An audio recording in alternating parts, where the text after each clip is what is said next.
Olá pessoal, bem-vindo a mais um Entre Amigos, o lugar onde a gente aprende juntos sobre o amor de Deus. Eu sou o João. E eu sou o Pitu, e a gente está dando continuidade ao nosso estudo sobre o descanso, e essa semana estamos falando sobre ansiando mais. E antes de começar, queria perguntar para vocês já estiveram numa situação onde você está lendo a Bíblia, se chega num capítulo onde você lê o capítulo inteiro e como se não tivesse entendido nada do que eles estão falando. Trava tudo, né? Trava tudo. Até na lição também. A gente vem estudando, e para quem não conhece, a gente estuda a lição da Escola Sabatina da Igreja Adventista do Sétimo Dia, onde é dividido em estudos semanais. E cada dia tem um assunto que complementa aquele assunto, o assunto da semana. E às vezes você está estudando e chega e bate um dia e você fala, o que está acontecendo? E essa semana é justamente isso que aconteceu com a gente. Chegou a nossa vez, né, Vitor? Chegou a nossa vez. E acabou sendo que está baseado em Hebreus 4, e é um capítulo que foi bastante complicado. Confessar que eu li de novo, e se você perguntasse para eu te fazer um resumo agora, eu não conseguiria fazer esse resumo. O livro de Hebreus é um livro denso, assim, né, teologicamente, né? Então a gente vai tentar navegar pelo texto e falar sobre o tema do descanso e tentar entender juntos isso aí, né? Exatamente, porque essa semana, falando sobre ansiando mais, ansiando por mais, o que isso quer dizer? Porque estamos falando sobre o descanso, e os tipos de descanso, o descanso que te traz a paz, o descanso que é o ritmo do descanso que levou ao sábado. Então, se a gente já chegou no descanso maior, o que falta então? Por que a gente tem que ansiar mais, né? E o que é interessante é porque acaba voltando sempre para o povo de Israel, a trajetória deles do Egito para quando eles foram para Canaã. E isso é bonito, né? Então a gente vai ficar debatendo sobre isso hoje para vocês, explicando como isso se encaixa com o assunto descanso, como a gente está tentando navegar o Hebreus 4 com esse assunto. E Pitu, eu me lembro de um texto de 2 Pedro, que acho que Pedro fala assim, para a gente ler as cartas de Paulo, mas as cartas de Paulo são difíceis de entender. Então, se Pedro não teve alguma dificuldade, eu acho que a gente dá para ter um descontinho, né? A gente tem a brecha. É interessante, como você disse, Pitu, a gente tem que sempre voltar no contexto do que foi dito, né? Uhum. Então, em Hebreus 4, se você voltar no Hebreus 3, explica bem o que está dizendo com relação a esse descanso e a falta de descanso. Porque a gente guarda o sábado, a gente acredita em Jesus, a gente pratica o perdão, mas mesmo assim, a gente é normal, a gente tem as nossas ansiedades, nossas preocupações, e de vez em quando a gente está estressado e cansado. Então a pessoa podia perguntar, então, mas que história é essa? É um descanso ou não é? Isso aí é fake news ou é verdade, né? Mas você começa a olhar aqui, olha o que acontece, ó, em Hebreus 3, vamos começar no verso 5. Olha que interessante o que aconteceu com o povo de Moisés, na época de Moisés. Por certo, Moisés foi fiel como servo na casa de Deus, e seu trabalho ilustrou verdades que seriam mais tarde reveladas. Mas Cristo, como filho, é responsável por toda a casa de Deus.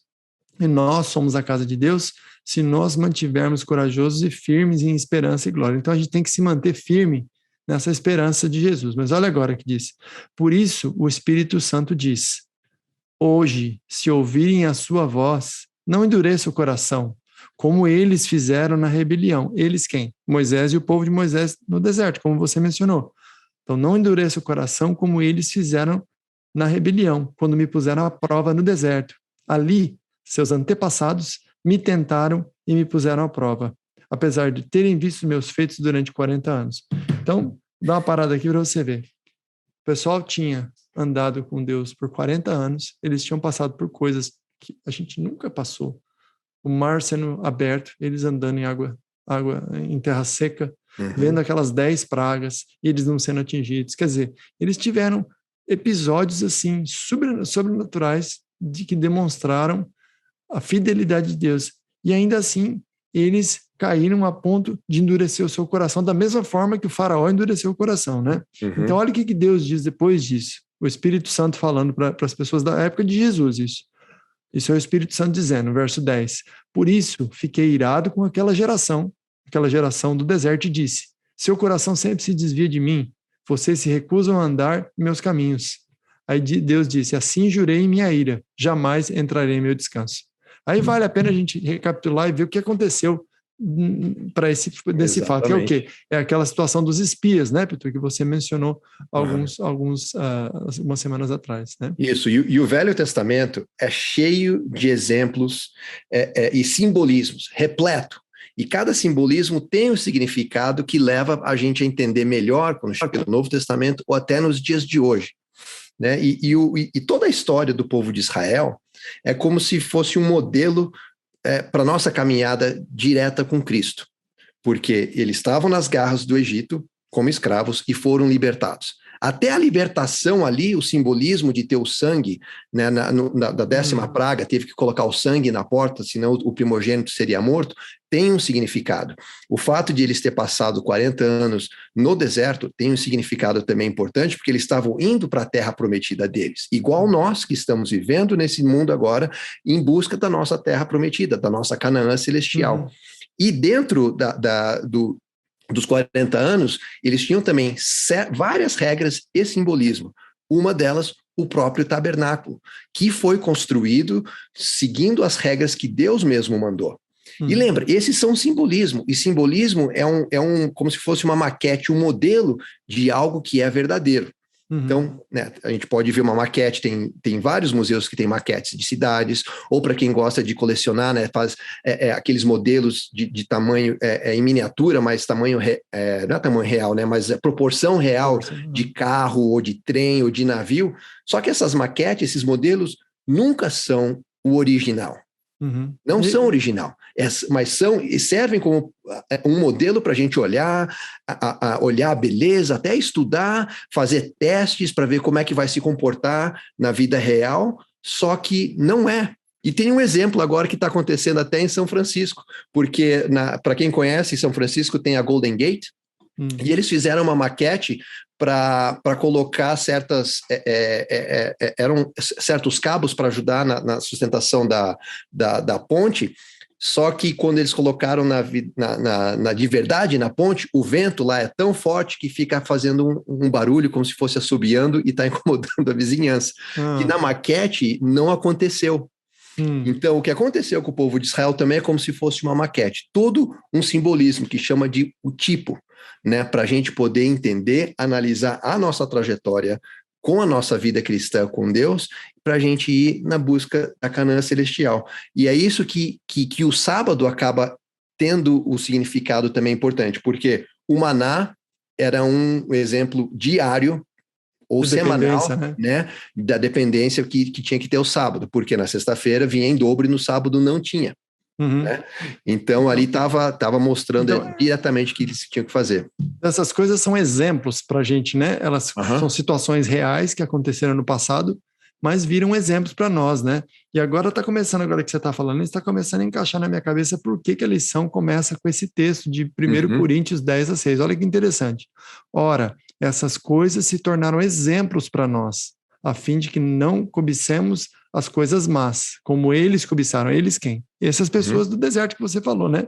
Então, essas coisas não são só simplesmente um exemplo, né? Tem também o contra-exemplo, né? Que é o tipo, não faça o que eles fizeram, né?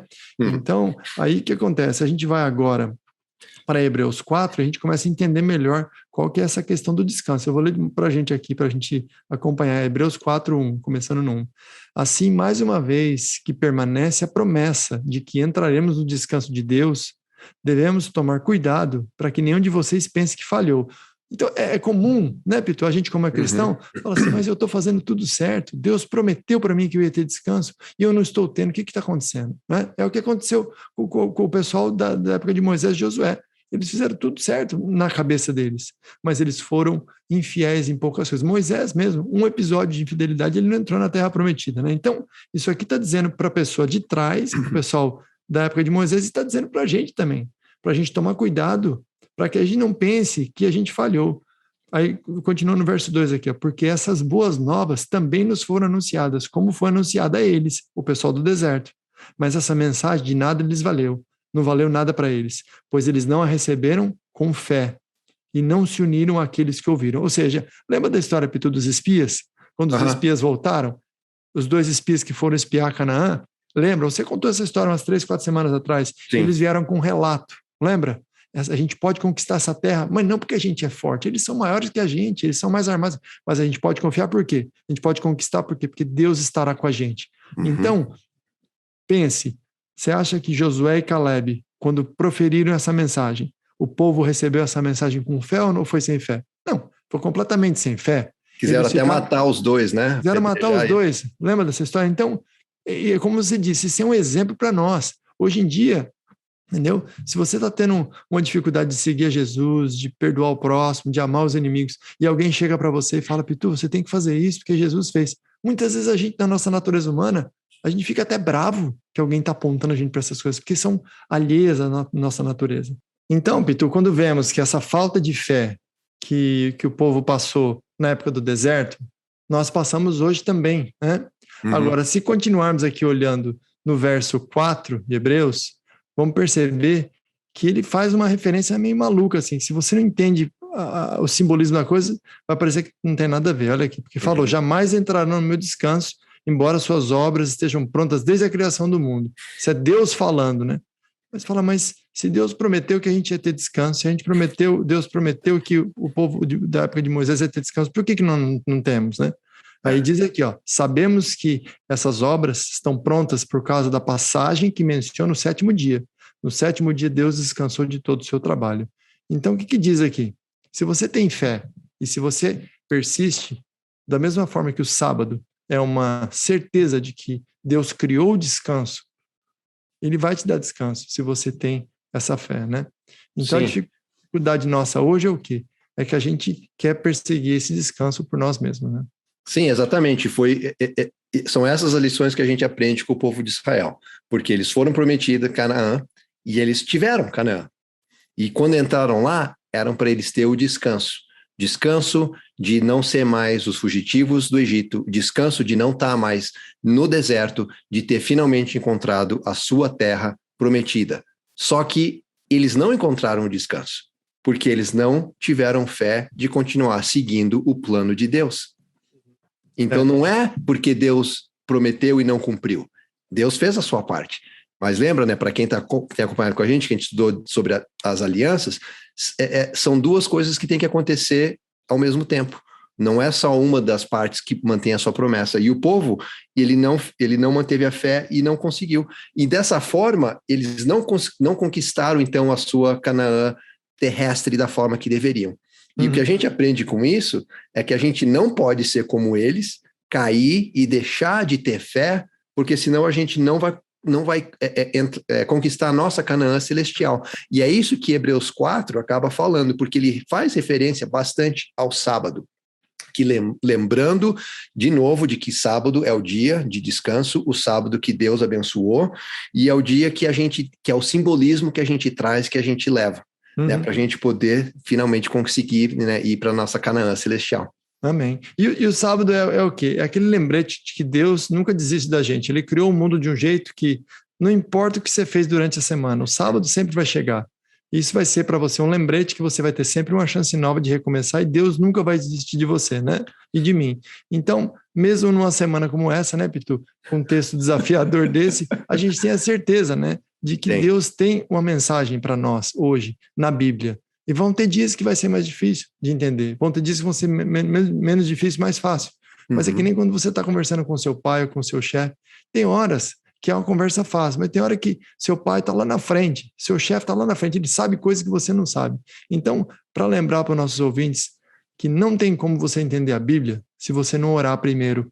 Não tem como você entender a Bíblia se você não pedir o auxílio do Espírito Santo.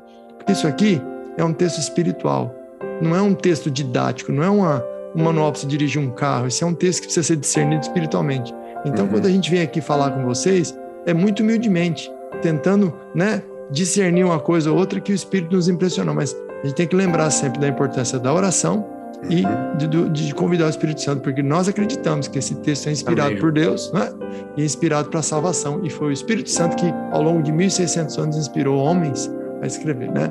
Então, que Deus nos abençoe, Pitu, e que fica o desafio, né? Para a gente, me fala aí, os peaks and valleys, né? A montanha e o vale, né? Exatamente. Tem dias que é mais claro o texto, tem dias que não é. Agora, uma coisa que acontece comigo, às vezes, é que o texto, de repente, durante a semana, esse mesmo texto, o Espírito dá uma explicação para a gente, né? Exatamente. É um chamado para a nossa persistência aí.